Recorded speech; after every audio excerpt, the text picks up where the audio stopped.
করছিস নাকি? আমি বাজার করে মোটরসাইকেলতে ফিরতেছিলাম, মোটরসাইকেল স্লিপ কাটতে পড়ে গেছি, ইহের ছিলে গেছি, কিছু হয় নাই, একটু হালকা রক্ত পাইছি। ওই ছেলেটা ও আসতে করে আমার 7 লাগায় ব্যান্ডেজ করে দিচ্ছে। তো সবার সাথে পুলিশে করে দিলাম, ওই যে তো আন্টি আর আর আমার মামনি ইউনিভার্সিটিতে পড়ে সেকেন্ড ইয়ারে। কাবির, তোমার বাড়িতে কে কে থাকেন? আমি আর মা। কি করেন মা তোমার? মা টিচার। ও বলো।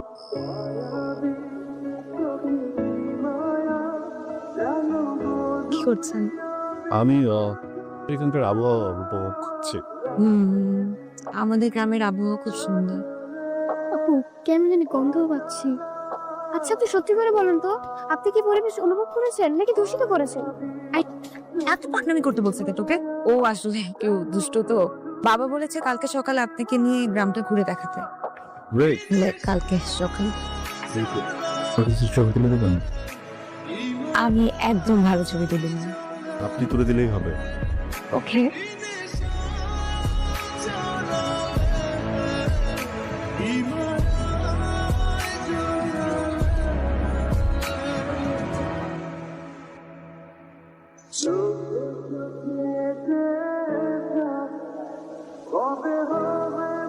বাহ, আপনার হাতে তো জাদু আছে।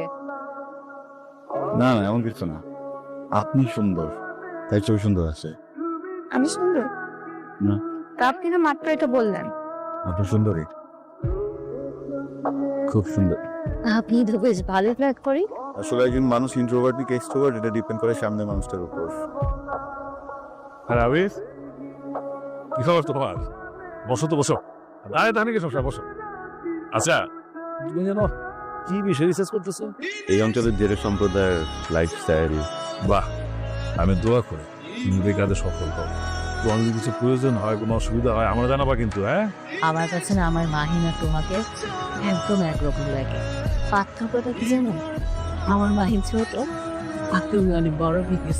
আচ্ছা, রিসার্চ নাকি কাজ করতেছো, ওই কাজটা শেষ হয়ে গেলে কি তুমি একবারই চলে যাবা আর কখনো আসবা না?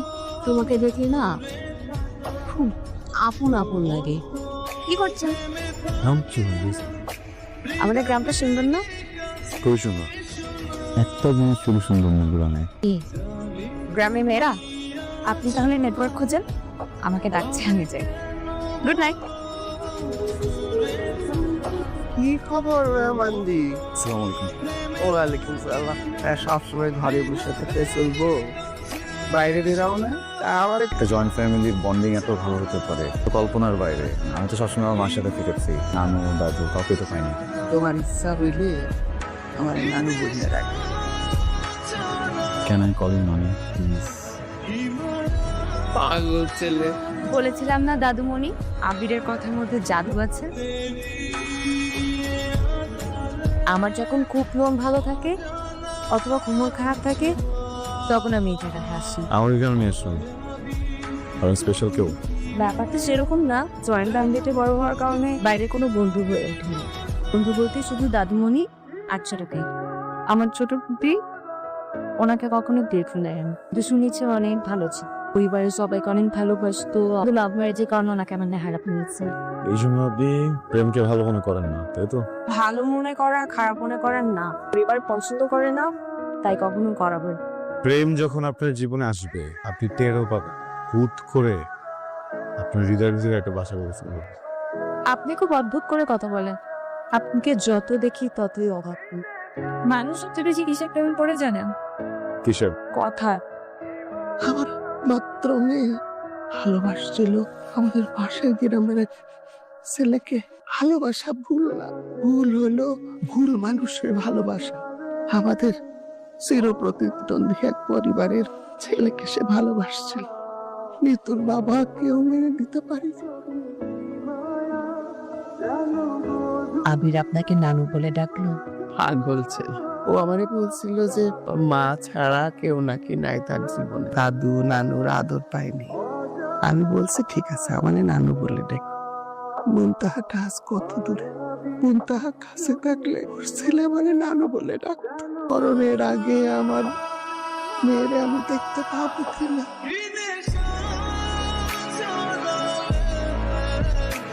Iman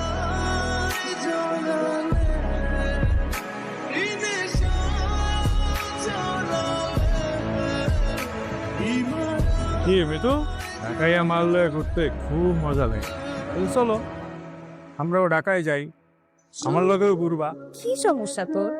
তোর ভাবিরে কারো লগে দেখতে সত্যা না ছাগলে কিনা বলে আর ছাগলে কিনা খায়। আর ইলেকশনে এত বাজে ভাবে হারার পরে সরকার বাড়ির কাউকে চেহারা দেখাতে তোর লজ্জা লাগে না? চলো এখান থেকে, চলো।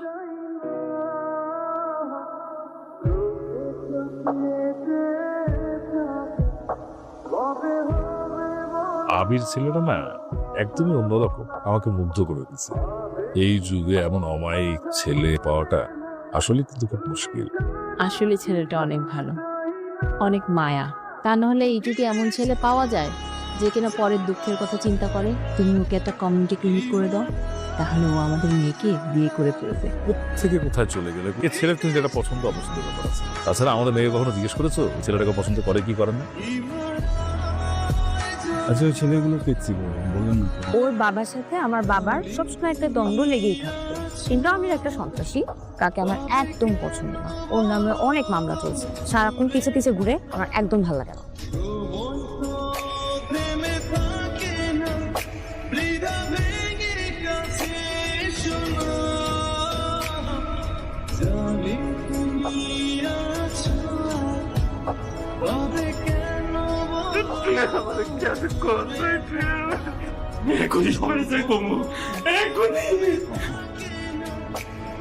আমি কত লিখছি আমি আমাকে নিয়ে আসবো এখানে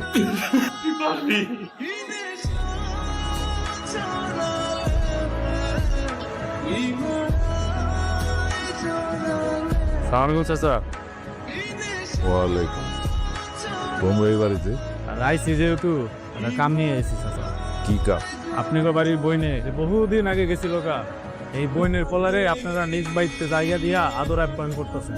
আর আপনার এই বইনের পলাই ভিতরে নিয়া গ্রামগঞ্জের বিভিন্ন জায়গায় ঘুরে ঘুরে ছবি দিল্লা বেড়াইতেছে। এই যে দেখেন, নিজ চোখে দেখেন। ভাই চাচা সালাম আলাইকুম। আমি মিতুল মা।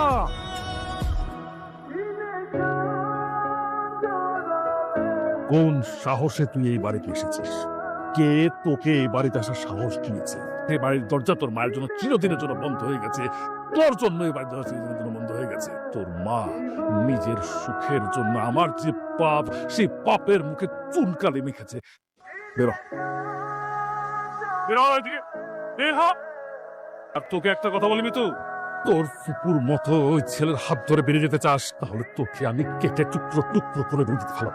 বহুত হয়েছে মান সম্মানের খেলা, এবার ভাবতেন। ঠিকই বলছি। একদম চুপ, কোনো কথা বলবো না। অল্লগে হিসাব বোঝাপড়াটা শেষ করতে বুঝেছি। কেমন দিলাম মিজান সরকারের কাছে?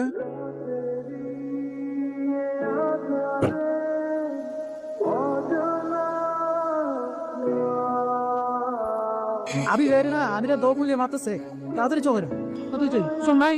আবির, হ্যালো মা। তোর কি হয়েছে? তোর মাথায় রক্ত? স্বাধীনতার জন্য যুদ্ধ করছিলাম। সারপ্রাইজ! আসসালামু আলাইকুম ভাইজান, কেমন আছো ভাইজান? তোর ছেলে অনেক বড় হৃদয়, তাড়াতাড়ি চলে আয়। ও ভাইজান